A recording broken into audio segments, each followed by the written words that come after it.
Welcome to the Tipping Point Show. I'm Jimmy Evans. On today's program, I have a special guest back with me again. Pastor Billy Crone is the senior pastor of Sunrise Bible Church in Las Vegas, Nevada. In addition to being a pastor, he's also a gifted author, conference speaker, and teacher. He's written many books on the end times and produced many documentaries. And today we're going to be talking about his book, Klaus Schwab, The Third Reich. Billy, it's an honor to have you here. Hey, thank you, Jimmy. Great to be on. Well, you always kind of blow our minds. And so, at the Prophecy Conference, you had everybody, just kind of wowing. But you get into this information, which I personally find is just intriguing. Yeah. We're going to talk about Klaus Schwab because, a lot of people have heard about him, the World Economic Forum, that these are bad people. Yeah. I mean, from any perspective you want to look at it, that these are bad people, but they're end times people. Right. So let's just start with him. Who is he? What are his family connections? Klaus Schwab, of course, is he's the founder and the CEO of the World Economic Forum. Right. People have probably heard about that as well, the World Economic Forum. A lot of the global elites and politicians and world leaders join him every year for his meetings in Davos, Switzerland. And but people don't realize what he's up to, and they certainly don't understand his background. If people are, he's pretty much in the media, but they don't know the background. They'll notice that when they see him, they're going like, this guy almost looks like, Dr. Evil or something. All he's missing is a cat. He really does.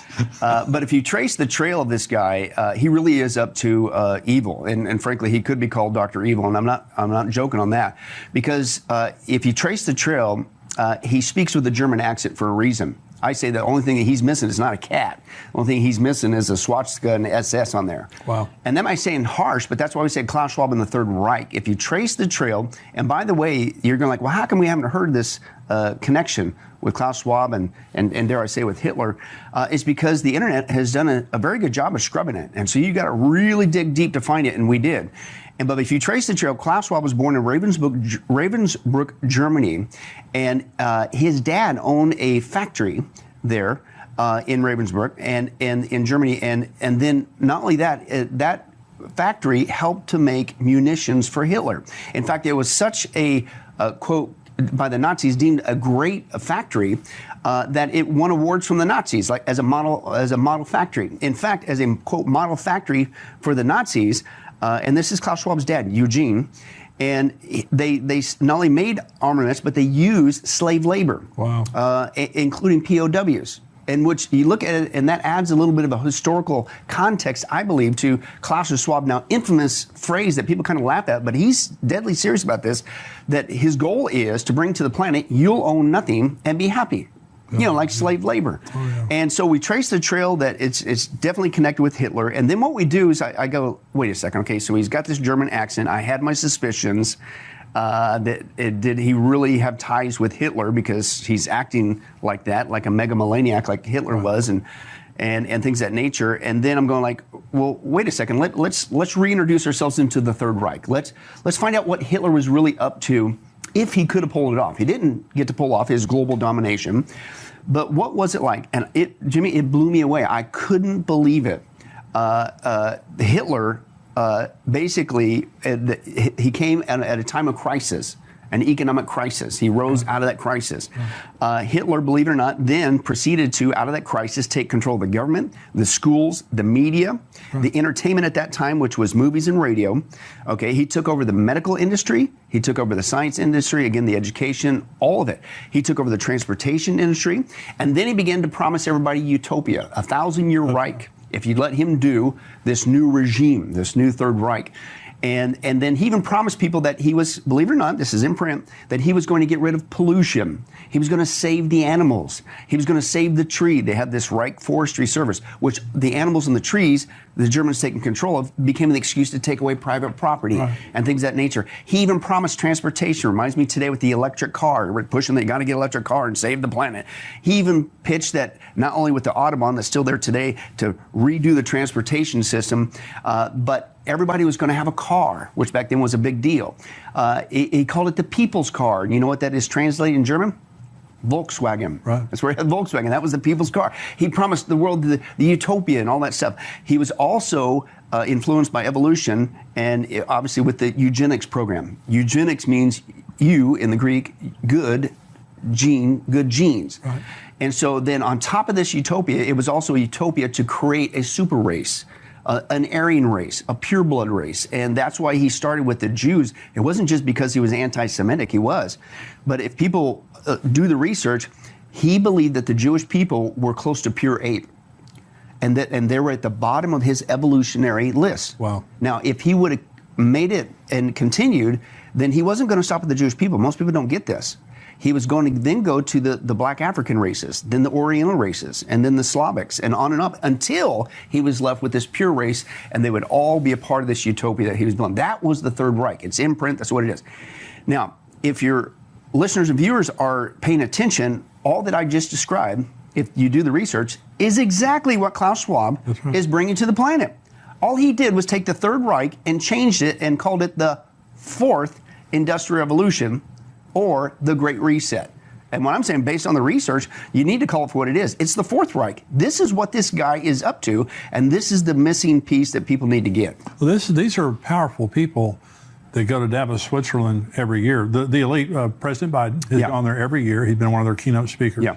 So talk about the World Economic Forum. What is the World Economic Forum? The World Economic Forum started in 1971 by Klaus Schwab and his wife Hilda at the time, which, by the way, it's a family adventure taking over the planet because his two kids, Klaus Schwab's Nicole and Olivier, they also work, including his wife Hilda, they all work with bringing the planet, and they all have a goal. They want to institute this by 2030. I just got back from Europe. I was in Ireland, Scotland, Italy, speaking over there, and over there in the airports, over there, it's 2030. It's the big date. It's being advertised everywhere. Wow. This is the time when the planet's going to be reset. It's going to be wonderful. So the propaganda's out there. This is their goal. But they're out there working, and it isn't just themselves. Since 1971, the World Economic Forum is basically not just a think tank, but it has been a means of which to poll in and groom and create the new world leaders who will go along with this agenda to basically take over the planet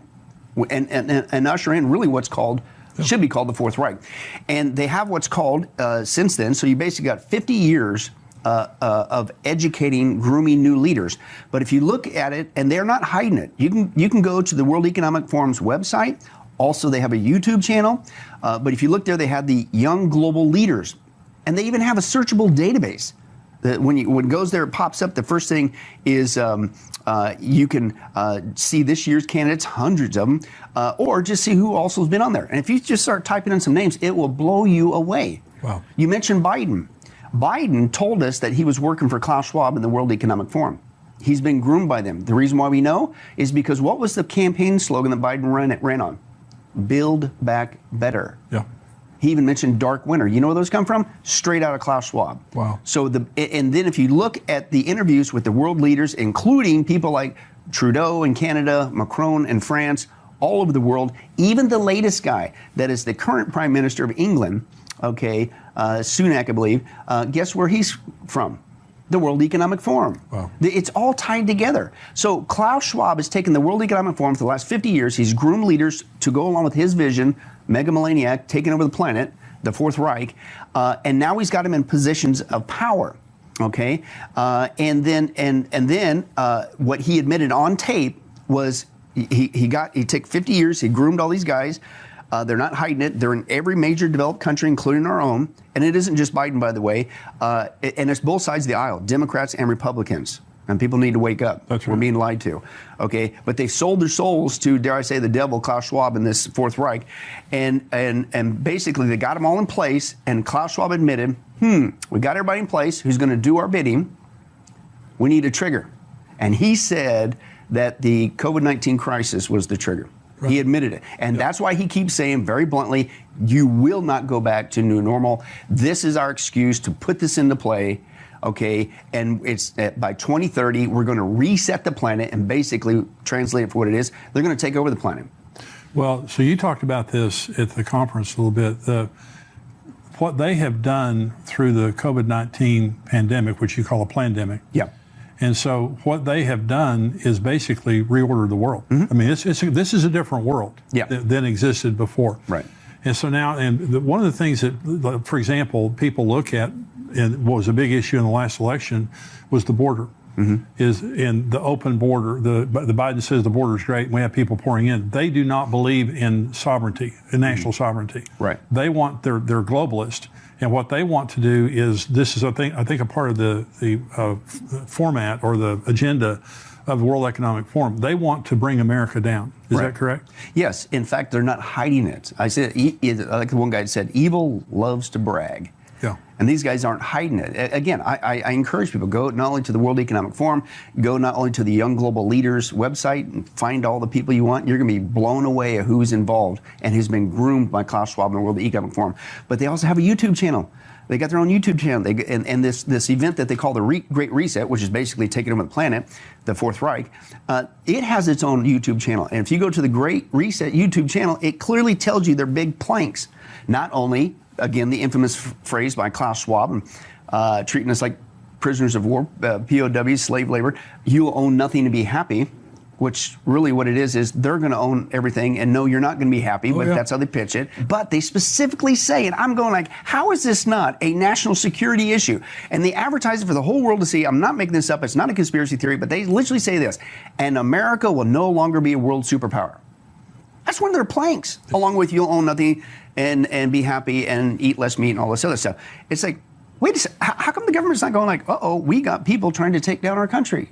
Because the people in our government are part of it, the current administration. And I try to provide this point of clarity. It isn't just Biden's making dumb decisions. He is.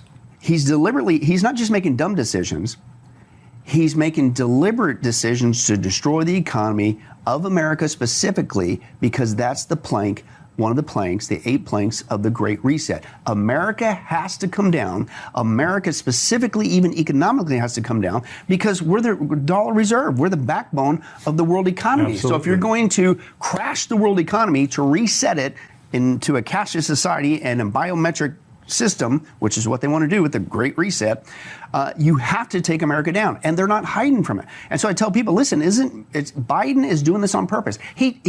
We knew that with the slogan, Build Back Better. Yeah. Build Back Better means crush and destroy and rebuild into the Great Reset, the Fourth Reich. But he also told us that from the very first day. What was the first thing he did when Biden got in? He shut off the pipelines. That's right. Now, that's a dumb economic thing to do. Sure did. Why would you do that? Yeah. And it has nothing to do with the environment. Knowing that, and then from that day forward, he began to do things that actually harm our economy, and he hasn't stopped. That's why the inflation's gone through the roof. That's why the interest rates have gone up. They're doing it on purpose to destroy. The reason why is because Klaus Schwab, he's got the guys around the world through the World Economic Forum the last 50 years in place. He's basically taken Hitler's Third Reich, reformulated it, repackaged it. It really needs to be called the Fourth Reich. He calls it the Fourth Industrial Revolution, the Great Reset. COVID was the global panic that created the trigger, and that's the point. You need, in order to change the global scene, you need a global crisis. It's the old axiom, right? You create a global crisis, then you can manage the global outcome. Well, and if you trace the trail, which we did, that also came from communism. That's how communism keeps taking over areas. So you create a crisis, you manage the outcome. And so COVID was the trigger to institute this. This is why the last 2 years, and they used COVID, by the way, as an excuse to bring in the mail-in ballots, because there was no way Trump was ever going to lose. No way was he going to lose. So they had to really, they cheated with Hillary too, but I don't think they realized how much Trump was going to squeak by and make it in. But they had to really pick up the cheat. So COVID not only became the trigger to create a crisis, to begin to hurt the world's economies and America and for other reasons, but it brought in the excuse for the mail-in ballot. They had to get Trump out, who was a nationalist, who was making decisions that was making our economy absolutely free, independent. We were, for the first time, we were energy independent. You can't have that if you want to crash the world's economy. So there was a multitude of reasons for the COVID thing. One of them was to bring in the mail-in ballot because you had to get Trump out. They got their man in. We know he's the man because the Build Back Better, and every decision he's made from day one is to do the bidding of Klaus Schwab, is to purposely destroy the economy of the United States. America has to come down if they're going to reset it in their image. Well, thanks for watching this interview. I'm Mark Hitchcock, filling in for Pastor Jimmy while he's in Israel this week. And to see this full interview and much more End Times content, visit endtimes.com and sign up to become a member today. If you are a member, visit endtimes.com to see the full interview with Billy Crone. To hear more from Billy Crone, visit his website, getalifemedia.com. Well, this is Mark Hitchcock. I want to welcome you to the Tipping Point program. This is a program that's hosted every week by Jimmy Evans, and I appreciate the opportunity to fill in for him today on this great program that's here on endtimes.com. What I'm going to be talking about today in this program, I want to talk about something that people think a lot more about this time of year, kind of with Halloween approaching, and that is what the Bible says about hell. It's not a topic people like to think about very much, but it's a very important doctrine for us to understand as believers. In a bit after that, after this teaching, I'll go to our subscriber section where I want to talk about some current events, some things that are happening in Ukraine with U.S. troops actually right on the border of Ukraine positioned there right now. And also some interesting events happening with some of Russia's allies, Iran and Turkey, and how these really events kind of are triangulating together to really point towards the battle of Gog and Magog. Then I want to answer some questions as well, a couple of really good questions about the rapture, and one question about, why are there so many different views, and why do people interpret the book of Revelation so differently? So when we go to that subscriber section, that'll be the current events, and that'll be the Q&A. And if you're not a subscriber and you'd like to be, you can go to endtimes.com. You can sign up there. It's only $7 a month. And I can assure you it'll be some of the best money that you've spent in a long time, as you'll really be brought into all these Q&A sessions and current event sessions that we do. So feel free to go and become a member of endtimes.com. We'd love to have you as part of the endtimes.com family. Well, as I mentioned, this week's Halloween, this next week is, and, this time of year we hear people talking about things that we rarely hear them talk about at other times of the year. Our culture is becoming more and more secular and more distanced from really any kind of spiritual conversations, or especially the Bible. But this time of year with Halloween, we'll hear people talk a little bit more about the devil. We'll hear people maybe talk about demons. We'll hear more talk about hell. For most people, though, today, hell is either kind of a big joke. Maybe it's a myth. Maybe they think it's just part of some kind of, medieval legends, or it's just completely misunderstood. It is interesting. A recent Pew Research poll found that 73% of Americans believe in heaven, but only 72% believe in hell. Now, I remember years ago, 90% of people in America believed in heaven. It's down to less than 3 out of 4. And the number of believe in hell is down to less than 2 out of 3. There's a headline I read in a newspaper a few years ago that probably caused a few people to choke on their coffee. It read this: it may be harder to get to hell this year. And then here's what the article said. It may be harder to get to hell this year. A bridge on the main road leading to Hell, Michigan is badly in need of repair. A project that could close the road for 3 months. Business owners in the town fear that the disruption in traffic would force some stores into bankruptcy. It'll close the whole town, complained Jim Lee, president of the Hell Chamber of Commerce. Officials acknowledge that the repair work will cause some disruption, but insist that the plans to fix the road to hell are paved with good intentions. The road has suffered great damage each time hell freezes over. Well, that's, of course, a funny article from a newspaper, but sadly, it's all too easy to get to the place that the Bible calls hell. But most people totally ignore the warnings, and they choose to simply kind of wish it all away. Unbelievers often reject the idea of hell altogether. And of course, a lot of believers ignore it. They don't want to talk about what the Bible says about hell and the afterlife. Now, when we talk about hell in the scripture, it's often, we could call it the netherworld or the underworld. And when we talk about that, we usually just employ this kind of general term, the word hell. Now, Webster's New Collegiate Dictionary defines hell like this: it's another world in which the dead continue to exist, the nether realm of the devil and the demons, in which the damned suffer everlasting punishment.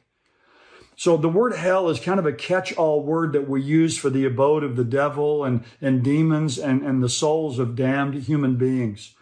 But the Bible is a lot more specific and precise in its description of the netherworld than most people realize.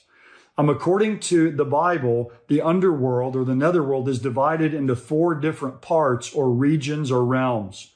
And the first hints of this are found all the way back in the Old Testament. In Deuteronomy chapter 32, verse 22, it says this, "For a fire kindled in my anger and burns to the lowest parts of Sheol, and consumes the earth with its yield and sets on fire the foundations of the mountains." So you notice there it refers to Sheol, which is a common Old Testament word, a Hebrew word for the grave and kind of the afterlife for many. But it calls here the lowest parts of Sheol, kind of like there's another part to Sheol. So the Old Testament word for Sheol is just kind of the general word for the place of the departed dead. In some places, it means nothing more than just the grave. But in other places, it clearly refers to the realm of departed spirits. But in the progress and the unfolding of Revelation, as God gives us more and more truth as we go through the Bible, the New Testament's a lot more specific. And so in the New Testament, there are 4 different Greek words that are translated often hell in the New Testament. And this reveals to us that there are 4 distinct parts of the underworld. And again, we know this because there's 4 different Greek words used to describe it. Now, some people will say, well, these words are just synonyms, they all just kind of mean the same thing. But as I'm going to go through and show you, these refer to 4 different parts of the underworld. Now, let me say this as I get into this a bit. The New Testament, the Bible doesn't teach purgatory. So there's not like a 5th place where purgatory is some kind of a halfway house or a stopping off spot between this world and the afterlife. There's no purgatory taught in Scripture. So I want to look together at each of these 4 words and discover their significance. The first word is the abyss. The abyss, or it's the Greek word abyssos. Sometimes it's translated the bottomless pit. So one part of the underworld is called the bottomless pit or the abyss, or sometimes it's called, you could translate it, the shaft of the abyss. The word abyssos occurs in the New Testament 9 times. 7 times it's found in the book of Revelation. Let me just read a couple verses in Revelation 9 about the abyss. It says, "The 5th angel sounded, and I saw a star from heaven, which had fallen to the earth, and the key of the bottomless pit," that's the abyss, "was given to him. And he opened the bottomless pit, and smoke went up out of the pit, like the smoke of a great furnace, and the sun and the air were darkened by the smoke of the pit." And then down in verse 11 of Revelation 9, they have, that is, these beings that come up out of the abyss, they're these locust-like creatures that are demonic spirits. They have as king over them the angel of the abyss. His name in Hebrew is Abaddon, and in the Greek, his name is Apollyon, which basically means just like Terminator. Now, evidently from its description in the Bible, the abyss is a place where a specific group of demons are being temporarily confined. And according to Revelation chapter 9, they're going to be let out and released during the tribulation period to torment people on the earth for a period of 5 months. Twice in Revelation 9, it says that they torment people for 5 months. The abyss is also the place where Satan will be confined during the 1,000-year reign of Christ. Revelation chapter 20 says that an angel is going to come and grab Satan and put him in the abyss where he'll be confined for 1,000 years. So the abyss is a place where some fallen angels today who go too far can be confined until they're going to be released in the end times. You remember when Jesus confronted the man with a legion of demons? Remember, Jesus is going to cast the demons out of the man, and the demons ask Jesus, they say, "Don't cast us into the abyss before the time." And so Jesus grants that request and casts these demonic spirits into a herd of swine. And the swine, of course, go over the cliff and are destroyed there. But what becomes clear is that these demonic spirits, they don't want Jesus to send them to the abyss because that's where some demons go that go too far and unrestrained behavior. So one of the things that tells us is even demons today have some restraint on their behavior. If they go too far, they'll be sent to the abyss. So the shaft of the abyss in Scripture is a temporary place of confinement for some demons who go too far in their rebellion against God. And the fear of being cast into the abyss acts as a kind of deterrent on the scope and the extent of their wickedness. Now, the second part of the underworld mentioned in the New Testament is Tartarus. The word Tartarus only occurs one time in the New Testament. It's in 2 Peter chapter 2 and verse 4. And the verse says this, "For if God did not spare angels when they sinned, but cast them into hell and committed them to pits of darkness reserved for judgment." Now, in our English translation, the words "cast them into hell" translate one Greek word. It's the word tartarosis. And you could translate it really tartarized. So these angels who sinned are sent to Tartarus or tartarized. Now, in Greek mythology, Tartarus was the lowest level of the underworld. It was the bottom chamber or the basement or the lowest place of the underworld for the most heinous offenders. And if you read 2 Peter chapter 2, if you look at the flow of that passage, it's talking about judgment. And it talks about these angels who are committed to pits of darkness. Then it talks about the flood. And then it talks about Sodom and Gomorrah. So the only place really before the flood that we can see these angels who sinned is in Genesis chapter 6. This passage where the sons of God, they're these angels, come into the daughters of men, to women, and they cohabit with them and have this monstrous race of people on the earth before the time of the flood. And so that's what's being spoken of here. These angels that are sent to Tartarus are fallen angels, again, who went too far, and who came and cohabited with women and created this monstrous race of people trying to corrupt the human race so that the Redeemer couldn't come from the seed of the woman. You have a parallel passage in Jude verse 7 and 8. It says, "The angels who did not keep their own domain but abandoned their proper abode, God has kept in eternal bonds under darkness for the judgment of the great day." So the abyss is a place where some fallen angels are being held temporarily. They're going to be let go for 5 months during the tribulation period to torment. But these angels who sinned in Genesis 6, they've been sent to Tartarus permanently. And they'll be there permanently until the day of judgment, till they're brought before, after the great white throne judgment, when they're going to be judged and then ultimately sent into the lake of fire. So 2 different groups of parts of the underworld are for 2 groups of fallen angels. Now, the third word that's used in the New Testament for the underworld is the word Hades. That's found 10 times in the New Testament. In a couple places, Hades means nothing more than just the grave. We see that a couple times in Acts 2. So in those cases, it's kind of just similar to the Old Testament word Sheol.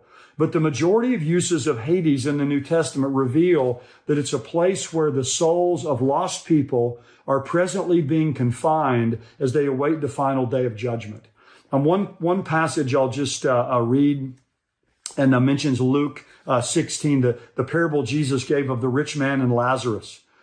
And it says in Luke chapter 16, says, "Now it came about the poor man died and was carried away by the angels to Abraham's bosom. And the rich man died also and was buried. And in Hades, he was in torment." Now, often that's just translated hell, but it's the word Hades there. In other words, the soul or the spirit of this lost man is confined there in Hades. So I don't want to use too, kind of a familiar of an example, but you could kind of look at it this way. Hades is kind of like the county jail, where inmates await their trial date and their final sentence, and they're transferred to the penitentiary, the prison, where they're going to serve out their time. And so if Hades is kind of like the county jail where the spirits of lost people are being held now, the final word is the word Gehenna. It's the most commonly used term for the underworld or the netherworld in the New Testament.